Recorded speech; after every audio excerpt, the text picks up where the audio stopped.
Ignore किया।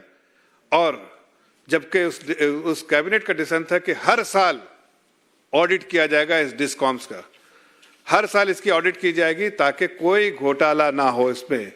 लेकिन आपको बताना चाहता हूं कि एक साल में भी घोटाला, एक बार भी जो है उसने इसका ऑडिट नहीं किया।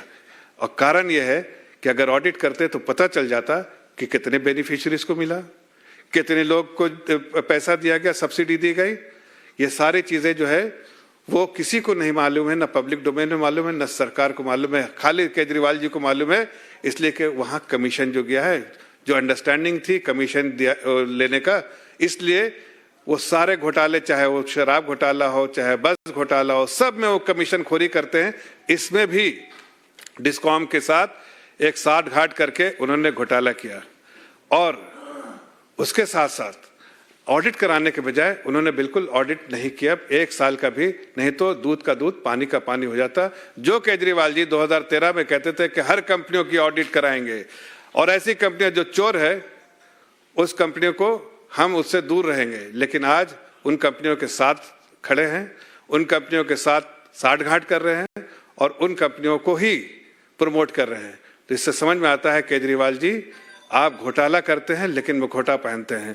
मैं उनसे 3-4 सवाल करना चाहता हूं कि आखिर केजरीवाल जी से पूछना चाहता हूं कि बीआरपीएल और बीपीएल का हर साल ऑडिट कराने का जो आपका वादा था वो आखिर क्यों नहीं किया, क्या मजबूरी रही थी, क्या आपने नहीं किया? पहला मेरा सवाल है और इस सवाल का हम जवाब चाहते हैं केजरीवाल जी के, आखिर आपके कैबिनेट डिसीजन को आपने क्यों इग्नोर किया?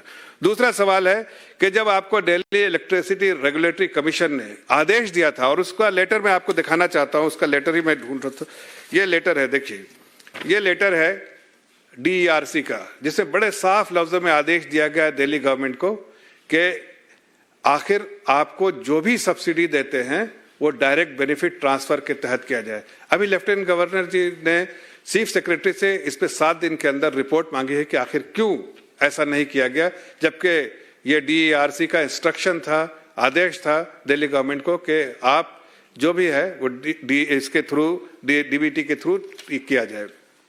तीसरी चीज,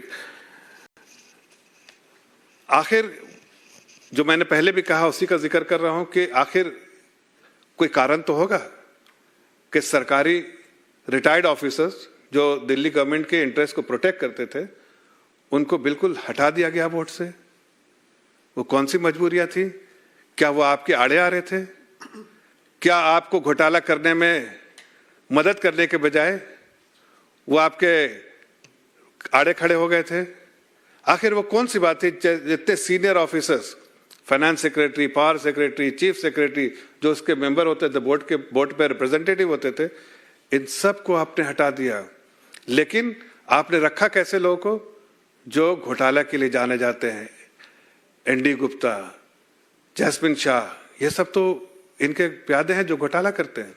तो इसका भी जवाब देना पड़ेगा कि किन मजबूरियों के कारण आपने इन लोगों को हटाया था, इसका जवाब देना पड़ेगा। और आखिरी सवाल है कि जो 11,500 जो फ्यूचर सेटलमेंट है उसकी रूपरेखा किसको मालूम है? आखिर वो क्या अंडरस्टैंडिंग आपने की? कैसे बताएंगे आप कितने बेनिफिशियरीज थे और किस तरह से सब्सिडी का जो है उसमें एडजस्टमेंट किया गया? माल तो यही खाया आपने, इसलिए दुनिया की नजरों से छुपा रहे हैं। लेकिन दिल्ली की जनता जानती है कि आप मुखौटा पहनते हैं, बहुत बरगलाया है। अब आपको सवालों का जवाब भी देना पड़ेगा। मैं इन 4 सवालों के साथ जो केजरीवाल जी के सरकार से किया है, मुझे तो इस वक्त की बड़ी खबर आपको बता दें, दिल्ली सरकार पर बीजेपी ने हमला बोला है। केजरीवाल मुखौटा पहनकर घोटाला करते हैं। जफर इस्लाम बीजेपी के प्रवक्ता जो कि कह रहे हैं कि केजरीवाल जो है वो मुखौटा पहनकर घोटाला करते हैं। केजरीवाल ने ऑडिट जो है उसको क्यों नहीं किया है, ऑडिट की बात करते हैं। लेकिन देखिए किस तरीके से एक एक करके मुश्किलें केजरीवाल सरकार की बढ़ती जा रही है। ऑडिट क्यों नहीं करवाया गया, बीजेपी का तमाम सवाल है केजरीवाल से कि आखिरकार ऑडिट की बात करते थे केजरीवाल, तो इस मामले में ऑडिट क्यों नहीं करवाया।